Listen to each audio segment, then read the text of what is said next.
This podcast is powered by the pros at Paschal Air Plumbing and Electric. Arkansas owned, Arkansas operated. GoPaschal.com. Genuinely appreciate the work that you do promoting our players and the work that you do. I have 3 special players here today, and I'm sure you got a chance to visit with them and tell their story, so thank you. Feel very fortunate to be here. This is my 12th season in the SEC, and now that Coach retired, I'm the longest tenured coach in the SEC, and I feel old. It's a lot of years. I know Kirby talked about it. The years are there, but the miles are long and all that stuff, and I couldn't agree with them anymore. But very blessed, very fortunate to have a very good football team, and just like everybody that's sat here, I'm sure, is excited because once this time gets here, it's time to go. People a week or two ago probably said, "Coach, you ready to go?" I'm like, no, not really. Not ready quite yet. Need a minute, need a moment here to decompress. It's shorter and shorter off seasons. But once we get here and we get going, we get talking about it, you get prepared for this, it truly, like our internal clock goes off and it's time to go. And excited about this team and excited about the year. Thank you. Great. We'll start here on the left, second row. Coach, Leanne Herring, Rebel Walk, Oxford. You touched base earlier on the main room about starting the SEC schedule earlier, home play. But if you take a look at your road schedule, you kick off things, Ole Miss, go to Florida, Tennessee, come back and play at Texas. Is there any adjustments that you're making this off season to better prepare your team to endure that tough road schedule? You mentioned about sustainability, durability. Can you kind of touch base on those things as far as how you're approaching the road schedule? If you look at it, as a whole like that, nothing in particular about going to Oxford for the first road game, right? There's just too much to do in between there. I think that's something that I've always had to deal with and manage. Like last year, we had a build-up. We had a lot of non-conference, and then it was just a long stretch of SEC only. Well, that takes its toll in a different way.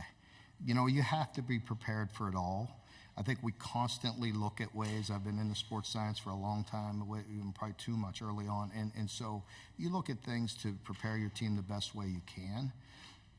It's important games. You're starting the season with some important games. But for us, every game is, equally as valuable. They're all tough. It's hard. And you have to be able to, play well in the beginning, middle, and end. And so that doesn't mean it's very easy, but we constantly look at ways. There's nothing like drastically that I can say right off the top. You better be prepared. Left side, front row. Hey, Coach. Good to see you. Good to see you there. AP Stedham, AP and Kelly, as we say at syndicated radio. Coach, what lured you to Brock Vandegrift? Did you have a history with him maybe in recruiting, and what are some of the attributes that you think can help your offensive program? With Brock, the first thing was we've been, as we've had a lot of pro elements, to our system. And coming from Georgia, he was coached extremely well. You saw him operate. Now, albeit they had some leads, when he was in there, but at least he got to play a lot because they beat a lot of teams by a lot of points. And so he got a lot of playing time. And what you saw with him is you saw the operation. You saw him go through the reads. You saw him process things. You saw the way he handled himself. The talent was there. That was obvious. He needed an opportunity. So I thought it was a very good fit. And I like what I've seen so far, and I'm very excited about him. Left side, third row, and then pass it down, please. Tyler Shaw with KBTX in College Station. Mark, can you take us back to, late November? There were reports out that you had taken the job at A&M, and then 24 hours later, Mike Elko's hired, and it's just kind of what was that kind of roller coaster of a weekend like for you? You don't believe everything you see on Twitter, do you? I'm asking you. Listen, I said it in the main room, and it's true. I was pursued by A&M. I had, and out of respect for everybody involved, I'm at Kentucky. As I've said, there's only 19 coaches in the history of SEC that's been in a school 12 years or more. And last year, I think Coach became 18 and Coach Saban, and this year I became 19. I like being a part of that group. I think, I fit well at Kentucky. I've been very blessed to be there as long as I have. And I love the team that I have. And, I've been pursued before. And I like where I'm at. Right side, back row. Dan Peck, ESPN 106.7 in Auburn. Coach, this might be another don't believe everything you read on the internet sort of question, but there was talk of disharmony a couple of years ago in the Kentucky athletic department, rivalry between the football program and the men's basketball program. I'm curious about your relationship, your working relationship with new Kentucky men's basketball coach Mark Pope. Well, to what you're alluding to, I had a great, respect and working relationship with John Calipari, and wish him nothing but the best. He's a friend of mine. We're big boys. We can handle things. We don't have thin skin, and so yeah, we had a little blip over 11 years, and that's all it was. And as far as Mark Pope, I love him. But it's pretty hard not to. He's what you see is what you get, and he's a great guy and done a great job and very personable, and but I wish them both well. I'm sure for our school and for Kentucky, I know Coach Pope will do really well, and Coach Cal did an amazing job, and it was time for him to that's his business, and I wish him nothing but the best. Left side, third row. Rick Henry, WIS-TV, Columbia, South Carolina. Coach, earlier this week, Shane Beamer says it seems a little weird playing at Kentucky so early, because going back to his time 15, 18 years ago when he was an assistant at USC under Steve Spurrier, that game would always be in October. The Ponies were running there in Lexington, the basketball team getting ready for March Madness. Plus, this year is your first conference game. What are your thoughts on playing a conference game that early? Agree with them that it's different. It is what it is. So I don't know how that came about. I mean, it's not like he or I get to make those schedules, and put it in play. So, I agree. It's just different, but it is what it is. I always take things as, I don't really deal with hypotheticals at all. I don't really function with anything like that.